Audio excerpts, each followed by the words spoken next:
हमारा समाज, हमारा मुआशरा ज्यादातर ये समझता है माँ बाप के जरिए हम पैदा हो गए, अब उनका काम ही खत्म, अब उनकी जरूरत नहीं है। ये सोच गलत है साहिब। माँ बाप जितना जमीन के ऊपर काम आते हैं उतना ही जमीन के अंदर काम आया करते हैं। आंख वाला तेरे जोबन का तमाशा देखे, दीदे कोर को क्या आए नजर क्या देखे। बाप चला गया, माँ मनो मिट्टी के नीचे चली गई, बेटा औलाद में मसरूफ हो गया, बिजनेस में लग गया। कभी मुड़ के बाप की कब्र तक पर नहीं देखी।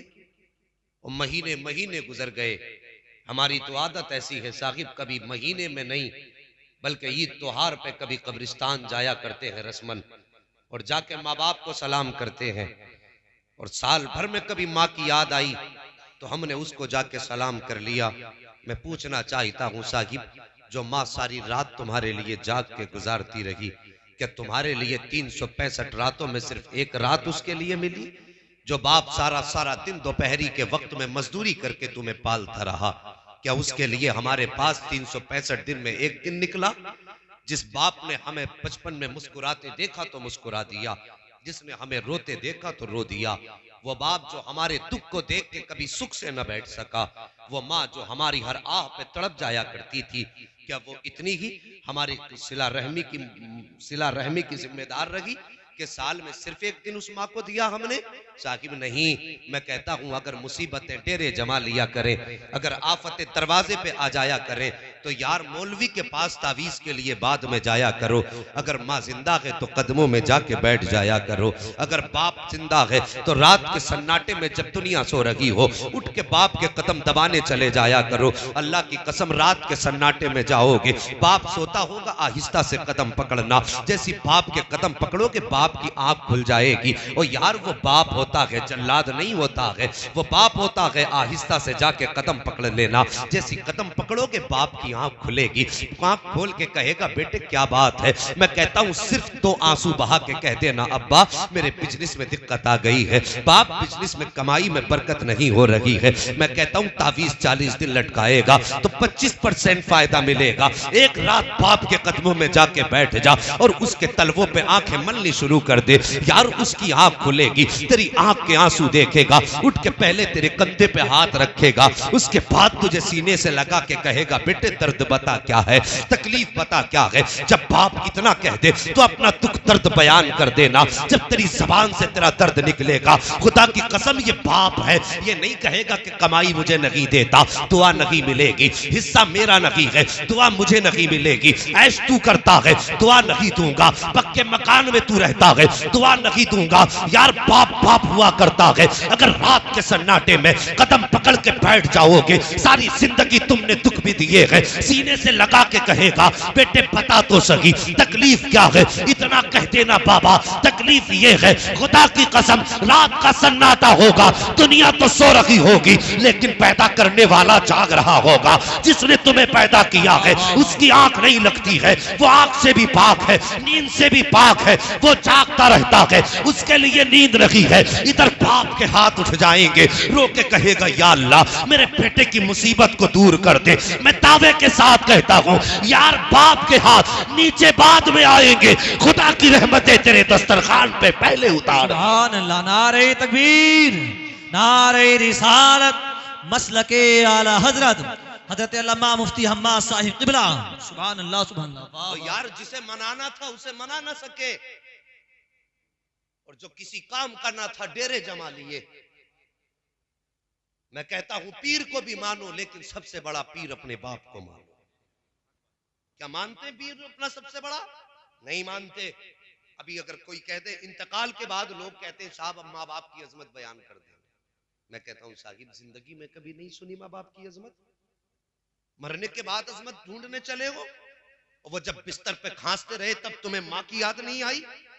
और जब बूढ़ा बाप दवाओं के लिए तुझसे पर्चा लेके तेरे पीछे पीछे फिरता रहा और तब तुझे बाप की अजमत याद नहीं आई? जब वो कहता था बेटे मेरी कमर में दर्द है तो बुढ़ापा कह के टाल दिया तूने, और तुझे तब बाप की जो शान है वो समझ में नहीं आई? और बाप ने तुझसे कहा बेटे खर्चे में तंगी है तो तूने उनकी अजमत को जाने बगैर कह दिया तुम्हें पालू के बच्चों को पालू। और उस वक्त तुझे बाप की अजमत याद नहीं आई? मरने के बाद पूछता है बाप की शान क्या है? काश तूने उनकी जिंदगी में पूछ लिया होता, इमाम साहब मेरे बाप की अजमत क्या है मुझे बता दो, मेरी माँ की शान क्या है मुझे बता दो। ये तुझे बताते सुन, माँ बाप की रजा में रब की रजा है, अगर ये राजी होते हैं तो रब राजी होता है, ये रूठ जाते हैं तो रब रूठ जाता है। तब जाना होता जब वो तेरे दरवाजे पे दवा का पर्चा लेके घूमते थे। आज आए दिन खबरें आती थी, आती है 40 साल की उम्र हुई हार्ट अटैक हुआ है, 45 साल की उम्र हुई हार्ट अटैक हो गया है। यार ये खबरें क्यों आया करती है? जवानों मेरी बात गौर से सुनना, मेरी तकरीर तबे यार को बेचैन करती है। सबब क्या है? वही कहता हूं जो दिल पर गुजरती है। साकिब मेरी बात तवज्जो से सुनना। आज 45 साल में हार्ट अटैक हो रहा है, 40 साल की उम्र में हार्ट अटैक हो रहा है। क्या खून पहले नहीं था? क्या जिंदगियां पहले नहीं थी? हाँ साकिब पहले भी खून था, पहले भी जिंदगी थी, लेकिन फर्क है साकिब, फर्क है। आज जब 40 साल की उम्र होती है बाप की और बेटे के निकाह कर दिया करता है, और जब बेटे के घर के अंदर बहू आ जाती है तो वही बूढ़ा बाप जब बीमारी के करीब पहुंचता है, दवा का पर्चा लेकर के बेटे के पीछे आके कहता बेटे ये मेरे 10 रुपए की दवा मिलेगी, ला करके दे देना। बेटे ने यूं पर्चा देखा और यूं हाथ में लेके कहने लगा तुम्हारी दवा करूं कि बच्चों की दवा करूं? यार इतना बाप सुनता है ना तो खुदा की कसम पूरे जिस्म का खून ठहर जाया करता है। वो सोचता है या अल्लाह ऐसी औलाद से तो बे औलाद होना बेहतर था। इसी दिन के लिए मैंने इसे जवान किया था, उस दिन उसे तेरे नाम पे कुर्बानियां याद आया करती है। उस दिन बाप सोचा करता है बेटे तू शायद भूल गया है, तेरी उम्र 6 साल की थी, एक दिन तूने पड़ोसी के बच्चे के पैर में जूते देख के कहा था अब्बा जैसे उसके जूते हैं वैसे मुझे पहनने हैं। यार मेरी तो औकात ना थी तुझे 600 रुपए के जूते पहनाने की, मेरी तो हैसियत ना थी तुझे 400 रुपए के जूते लाने की, लेकिन जिस दिन तूने कहा था कि मुझे इसी तरह के जूते चाहिए जैसे मैंने पड़ोसी के बच्चे को देखे हैं, बेटे उस दिन जब तूने कहा था मेरे पास पैसे भी ना थे, मैं फैक्ट्री में मजदूरी करता था, उस दिन बाप सोच सोच के रोया करता है। बेटे तेरी एक फरमाइश थी, मैं फैक्ट्री में जाके अपने मालिक से बोला था मालिक मुझे 2 दिन की ज्यादा की एक्स्ट्रा मजदूरी दे दो, मैं तुम्हारी मजदूरी करके कीमत चुका दूंगा। उस दिन बाप सोचता है बेटे मैंने तेरे लिए ओवर टाइम काम किया, दुनिया सोती रही मैं नाइट ड्यूटी करता रहा, दुनिया दोपहर में आराम करती रही मैं ईंटें ढोता रहा, मैं शाम को तब वापस आया था जब मार्केट से तेरे जूते खरीद लिए थे। क्या उस दिन जब बाप को ये बात याद आती होगी तो उसके कलेजे के टुकड़े नहीं होते होंगे? और यार मेहरबानी करो अगर माँ बाप अपनी ख्वाहिश जाहिर किया करे तो गर्दन झुका दिया करो और कह दिया करो बाबा ये तो एक टेबलेट की बात है, अगर आपकी मर्जी हो अगर इशारा कर दो तो सर कटा के कदमों पे निछावर कर देंगे, अगर आपकी मर्जी होगी तो खाल उतार के जूते बना के दे देंगे। और लोगों अल्लाह की कसम खा के कहता हूं अगर अपनी खाल के जूते उतार के बाप के कदमों पे सारी जिंदगी पहनाओगे तब भी बाप की उस गर्मी की शिद्दत का हक अदा नहीं कर सकते जो बाप ने फाके रह करके ओवर टाइम ड्यूटी करने के बाद तेरे मुंह में ला के लुकमे खिलाए थे। और यार कैसे भूल गया तू जब ईद का दिन आया था तो बाप आधी रात को नए कपड़े लाया और तू बिस्तर पे सो रहा था, तेरी माँ से आके बाप ने कहा था मेरा बेटा कहाँ है?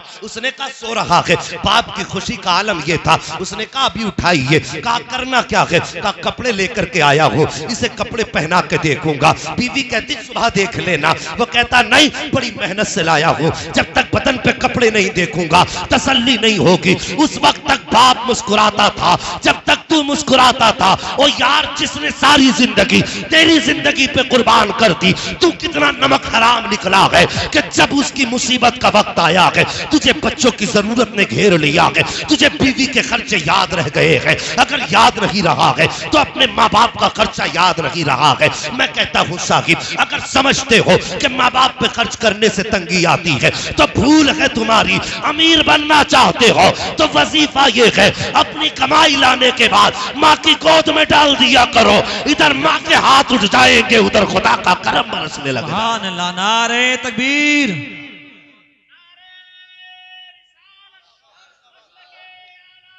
जिंदाबाद जिंदाबाद जिंदाबाद, अल्लाहु अकबर, सुभान अल्लाह।